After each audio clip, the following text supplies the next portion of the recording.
നമ്മിൽ പലരുടെയും മനസ്സിൽ ഈ ഒരു ദുഃഖം എപ്പോഴും നിലനിൽക്കുന്നു. നമുക്ക് ജീവിതത്തിൽ വിധിക്കപ്പെട്ട സുഖങ്ങളൊന്നും ഒരിക്കലും ലഭിക്കുന്നില്ല എന്ന്. കാരണം നമുക്കുള്ള ഭാഗ്യം തന്നെ ഇതാണ്.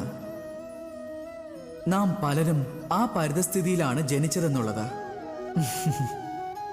പക്ഷെ നിങ്ങളുടെ ഈ ജന്മം നിങ്ങളുടെ വിധിയെ തന്നെ നിശ്ചയിക്കുന്നുണ്ടോ? അതൊരു പരിധിവരെയുണ്ട്.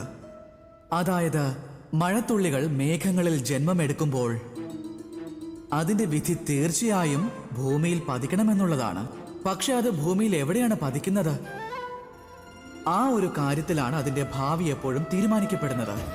അതൊരു കർപ്പൂര വൃക്ഷത്തിൽ വീണാൽ തീർച്ചയായും കർപ്പൂരമായി തീരും. ഒരു ചിപ്പിക്കുള്ളിൽ പതിച്ചാലോ അതൊരു മുത്തായി മാറുന്നു. ഒരു സർപ്പം പാനം ചെയ്താൽ അത് വിഷമായി മാറുന്നു.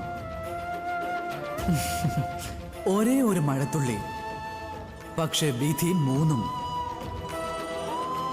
അതുകൊണ്ട് വിധി നമ്മിൽ ജന്മമെടുക്കുന്നതല്ല, നാം തിരഞ്ഞെടുക്കുന്ന മാർഗമാണ് അത് തീരുമാനിക്കുന്നത്. അതുകൊണ്ട് നിങ്ങളുടെ തിരഞ്ഞെടുപ്പ് വളരെ ചിന്തിച്ചിട്ട് വേണം നടത്തേണ്ടത്. രാധേ രാധേ.